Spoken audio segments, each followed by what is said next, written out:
Yo, what's going on? You are tuned in to the Undisputed Champ Sports Podcast. Thank you guys for listening. Today is our likes and dislikes of Smackdown Live today. First and foremost, I am your host, Preston, and we are joined in by the one and only Thumbs Up Tommy. Say what's up to the people.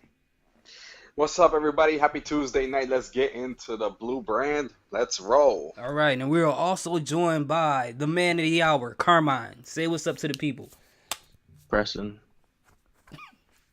you're always going to Tommy first. Wait, always. Always, Preston. Wait, you want to go always. first? It should have been me.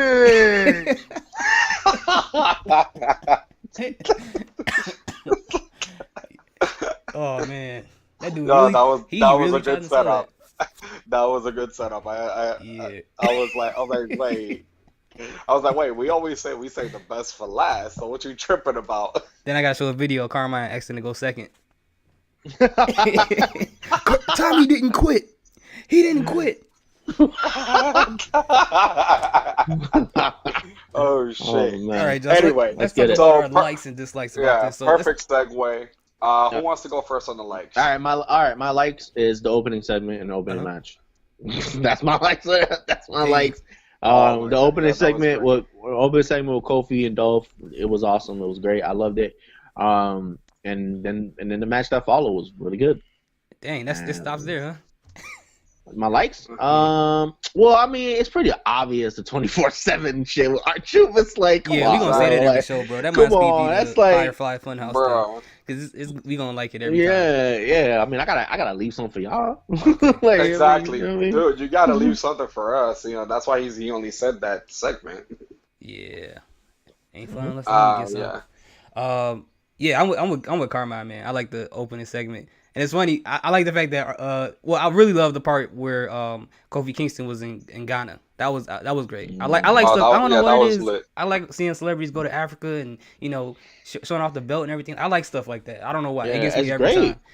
Great. And he's officially no longer Jamaican. So he announced that by showing that he's from Ghana. A lot of people still believe he was from Jamaica. I do not know why, but he been said he was from Ghana though. I know him. That's what I'm saying. Like it's been like over Jamaica. 10 years. Because I've seen people in the forum saying like, "Oh, the first Jamaican WWE." I'm like, what are you talking about? What? but it's really. I'm like, I guess y'all ain't noticed when he suddenly started saying from Ghana, West Africa when he was coming out. I don't know, Kofi said in his promo. Kofi said in his promo and everything, but you could tell, like, watching that video, like, you can tell that visit that Kofi made to Ghana, one of those kids is going to be a professional wrestler because of that visit. At least one of those kids. You know that is so inspiring to them. To see one of their own. Watch. You're going to see 10 to 15, maybe 15 years from now, you're going to see NXT on an episode of NXT. on an episode of NXT, my inspiration was meeting Kofi Kingston in 2019 when he came to Ghana. Yeah, I mean, like Pac said, he may not change the world, but he can spark the mind. So that'll definitely do that. But I like I like the Dolph Ziggler thing, and it's funny too when Kofi Kingston brought up the video and showed him dropping the U.S. title and walking away. I was like, dang, Kofi, you basically just put him on blast. Like, you got Dolph looking like that girlfriend who broke up with you twice and mad because you in a new relationship and everybody likes your new girlfriend. It's like, that's what it made him look like. Bro, Kofi got Dolph looking like Rachel after Ross smashed that chick when they were on a break. Yeah, that's true. That's true. But, yeah, I can't wait to see that match, though, overall. I mean, the segment was great. That match was great. Yeah. I'm trying to think of what else was great on the show. I don't know. The match. Like, I really hope the match delivers. Like, it has to deliver. The build-up has been really, really good. Like, I've enjoyed the build-up so well for this. I think they really built it up really well. Dolph has done a really good job. Kofi's done a great job. I really hope this match gets the time, and because here's the thing. It's a fucking Saudi show. It's a glorified house show. So, but the funny thing is, the house shows are usually where the best matches happen. Whoa. Fact. It's I'm talking about for the main roster or better than WrestleMania. It's not a house show. I don't equal believe that to or fucking best hype. in relative. Fuck out That's what they're saying. That's what they're saying. I don't know. Anyway, but the house shows are usually where the best matches happen. So, but just like Preston said to them, because it's televised, it's not a house show when it technically is. But yeah. So I really hope this match gets the time. Give Dolph and give Kofi 20 minutes. Give them 20 minutes. This solid match 20 minutes, really, maybe 25. really good. You know, if you want to stretch it there, cool. But I think this match could be great. You give them a solid 20 to build. This match could be great. So I'm looking forward to it. All I know is the black champion is going at it with the white blonde boys. He had Velveteen Dream and now he got Kofi. Them boys, they have a war, bro. Oh my god! I agree. Tommy, what'd you like? Yeah, the 24/7 title, cause yeah, that's getting to the point of being just like Firefly Funhouse, man. Yeah, I found it hilarious when they showed the segment backstage before the match, and Truth was like, "Yo, I've been calling Shane, he hasn't answered me, he hasn't called me back." And you see Carmella's phone ringing, like, "Wait, you've been calling him from my phone, haven't you?" And he's like, "Oh, that's your phone?" Yeah. And then he's like, "Wait, he's like, who's this? Shane? You mean Shane? Like, yo, this guy." I'm like, yo, man. I'm like, bro, like what other Shane is it gonna be? Too funny. Yeah. No, and then like, you know, when he was like voicing his concerns about having to defend the title so often, he was like, oh. Yeah, they made the stipulation it's a lumberjack match, but only Elias could go after him during the match. Yeah, I thought that was dope though. When the match was over, yeah, everybody rolls up like, "Oh, the match is over, Elias. You are." They're like, "Yo, you free game now. You fair play." And then I loved when like it's like what we said. The little subtleties make all the difference. Like when everybody tries to jump Elias, and it was like that cartoon effect when a bunch of guys gang up, and then their target actually rolls out, and they're just fighting each other. This is what made this match awesome. This right here, not what you just said, but this what made this whole thing awesome is the fact they went under the ring with a referee. And R-Truth came out with the belt, and he declared him the winner. Exactly. We ain't seen shit. We don't know what happened. Yo, that made it even funnier. This is what makes the 24/7 rule. This is what makes this title. This is what makes this title stand out. Silly shit like this. And if you all notice, what was so hilarious when R-Truth was running away, and Drake Maverick dove at him to try to catch him. His little ass flying in the air. Oh my god. Yo, that was oh my god, so good, man. Oh my goodness, everything about this so good. It's the best. Another one of my likes I forgot to mention, guys, is when Mandy Rose walked to the ring. Oh, whatever. Oh, but that's obvious.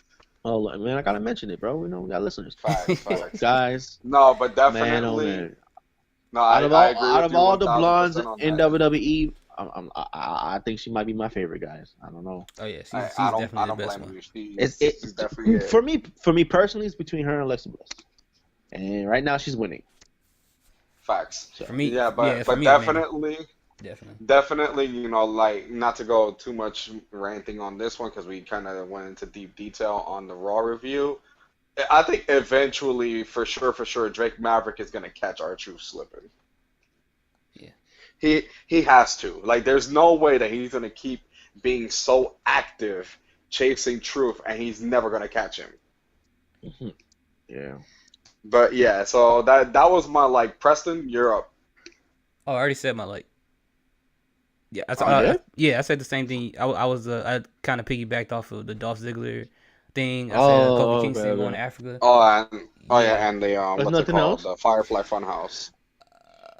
There was a lot of recap videos and all that. Yeah, I like Goldberg's promo. Yeah, I liked it. Yeah, I liked it. That's where I thought you were gonna go. Yeah. That's why I'm like, there's nothing else. Yeah, I just thought about it, man. I just looked at. But honestly, I like that whole thing. To be honest with you, because they're two old fucks. We all get this. They're old as shit. Agreed. And when the match happens, honestly, I think Goldberg's gonna spear the Undertaker in a minute and end it. That's what I think is gonna happen. But I'm not gonna lie to you. We've never seen this before. Nope. that moment when Undertaker's music hit, like, this is the only time this could happen because we never seen it before. Undertaker's music hit, he came back up and he was staring and Goldberg hit him face to face. Like, I got goosebumps because that's the first time I've ever seen that. Like, that was a moment. Like, that was actually a really great moment. You know what I mean? I agree with that. And when I watched like Goldberg come out, and I agree with everybody else. Yeah, he's who cares, whatever. All right, I get all that, but if you understand what Goldberg stands for, and when I used to watch WCW and what he was for that company, and what he like, just who he is, there's no other person that's been in wrestling, at least in WCW, that I've ever seen to his capacity as far as charisma, intensity, and I'm not even talking about in-ring ability because we all know he's not the greatest wrestler in the world. But we don't need Goldberg to be. We don't need Goldberg to put on a 5-star match, guys. That's not Goldberg. That's not the character. If you know anything about Goldberg, that's not him. Yes.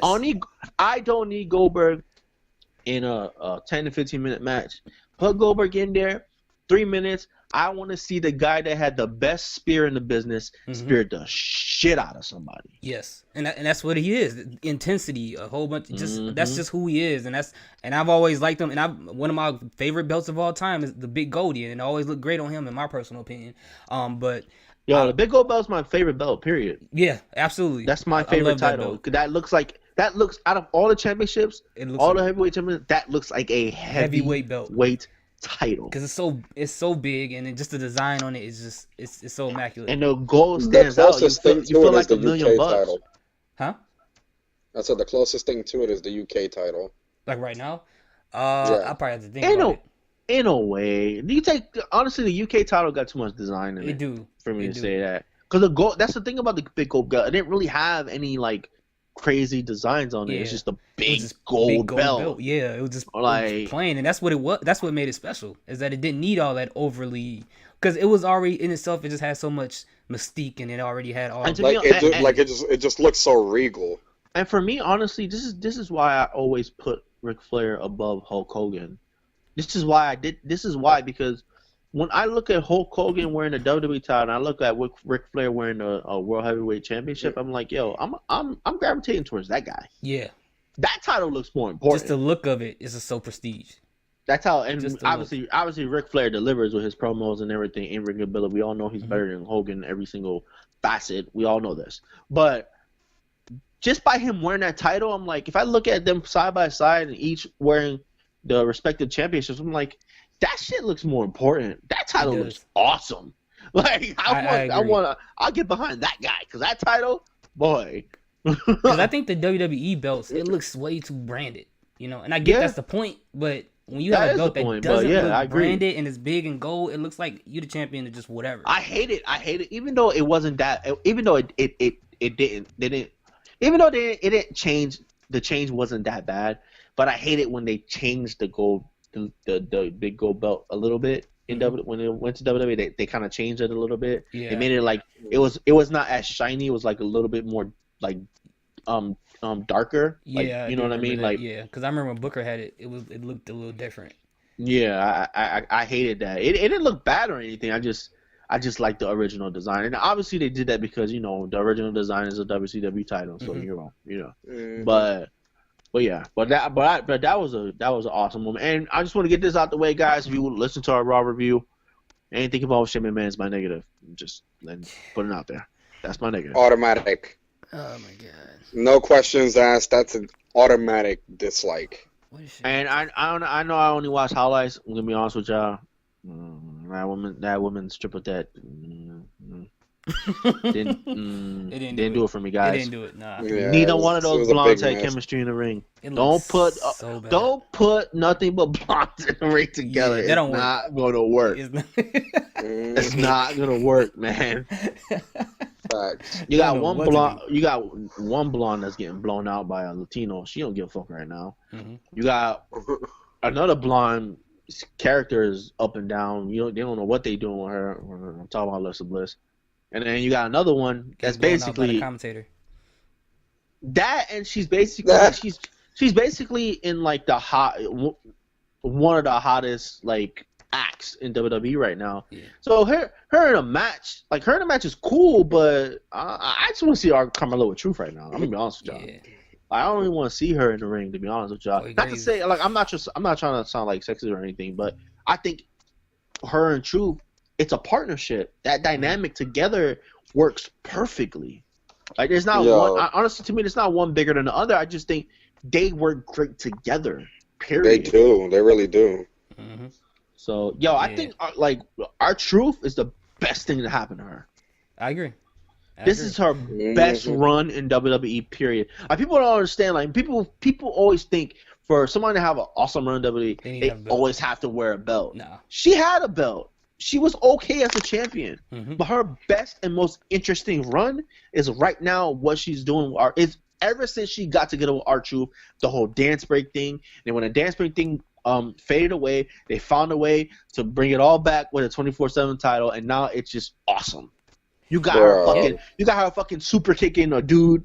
Like, come on, bro. He extended awesome. He extended her relativity. Like he made her shelf life. He pretty much her Montez Ford, and she's Angelo Dawkins. If you think about it, like that's basically what's going on. Like if it wasn't for R-Truth, man, I don't know. She probably would have got buried.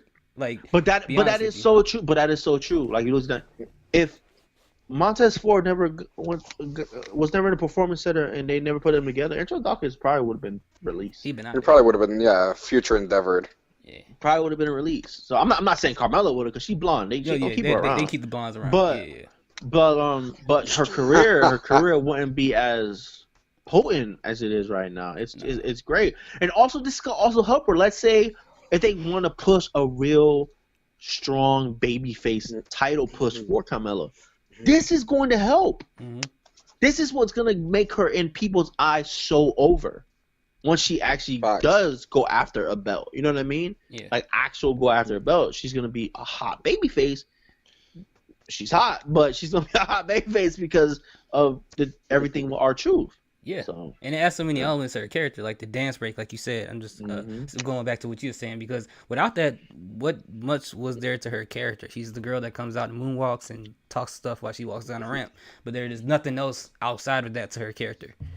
So this just added so many layers of comedic, elements to her. Like, 'cause she was always the trash talker, but now it's like she's the funny trash talker. Yeah. Yep. So what should I dislike? Oh yeah, we didn't even get to that yet. What didn't you like, Tommy?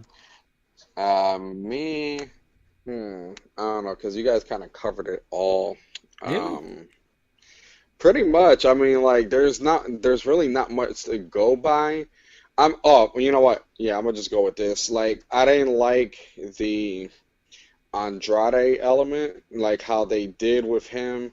Like, he just completely destroyed what's it called, Apollo Crews, and then Finn Balor. Like, I feel like the time that they wasted. I think they did that because they needed to fill time. To be honest with you, it looked like something that was rushed out there. Yeah, that too, and because Andrade's about to lose, so they had to have. Yeah, like I feel like the time that they wasted on that so-called match is like, it could have just been a really good promo. Like, let Zelina shine, and then Andrade shine because his English is improving, and then maybe Balor come out and try to be the brave one and then get his ass beat. Like, I just feel like the whole Apollo Crews thing was just unnecessary. Because you can tell, because usually at the end of the show, like at the very end, the last thing that we see is not them recapping what's gonna happen on the next pay-per-view, like the matches and shit. That happens before that. I think everything finished so early. They were trying to like push the time, like, because they were getting by everything so quickly. And I think the Goldberg and Undertaker thing was supposed to be a little bit longer, but it wasn't. You know what I mean? And Taker went overtime on Raw on this little speech thing too. Mm-hmm. So they had to cut him off. Facts. Oh, Cameron, you already said what you didn't like, right? Yeah. Okay, so I guess I'll say what I didn't like too much. I mean, I didn't hate it, but I don't care about it. Is that Lars Sullivan interview? I was trying not to think about that. Yeah, it was kind of. It didn't. He's like, why would you ask me that? Do you ask a lion why before he sinks his teeth into his prey? I'm not gonna lie to y'all. I did see that, and Kayla looked like she was afraid for her life. Oh yeah, she was shaking straight. Like she looked Like she was looking like this guy is a Crazy. straight predator. I need to move the Her hand was shaking with the mic in her hand. I saw it when she was trying to put it to his face. She was shaking. I was like, yo, what are you doing? Yo, am I the only one that saw that segment and thought, I was like, yo, what if he does some attitude era shit and tries to like put Kayla through a table or some shit? What? No, you don't know who thought that, bro. Nah, you wild. You wild. Damn, bro, what is going on? Holy shit. Yeah, he worried about his girl. Put her through a table? Damn. You bugging there, Chief. Oh yeah, that Alice Black promo was pretty cool too. I like that. Yo, that was that was a bro. Great Five people to fight me, and no one's fought me yet. I hope Mojo Rawley is taking notes. Yo, you know what I want? I want next week after Superstar. I want next week another one of those promos where he's like, "Why is nobody fighting me? Why is nobody?" And then Buddy Murphy just super kicks him right in the middle of the promo. Yo, that would be lit. Oh my god, that'd be awesome. That's how you start the feud. So you're taking my challenge in my tooth? No, especially if like, let's say that Black does the promo where he's like, you know what, I'm going to go to the ring and I'm not leaving or something like that till somebody challenges me. And then all of a sudden he just gets a big knee or a kick to the face by Buddy Murphy. That would be great. Yeah. I'm interested in what they're doing with him. It looks really interesting. It do. Mm-hmm. All right. Yeah. I think that was pretty much sums it up, guys. Mm-hmm. So what grade would you guys give this? I give it a B minus. Yeah, I give it just a little bit higher. Give it a B plus, solid B. Excuse me. I was gonna say B plus. No, it's not good enough. So a B plus, solid B. Yeah, I give it a B. Give it a B. Yeah. Nothing really blew me away here. No. All right, guys. Thank you guys for listening. This once again is the Undisputed Champ Sports Podcast. Follow us on Twitter, Facebook, all social media platforms. Like, share, subscribe to this channel. I'm Preston. That's Carmine. That's Tommy. Peace. Peace. Peace.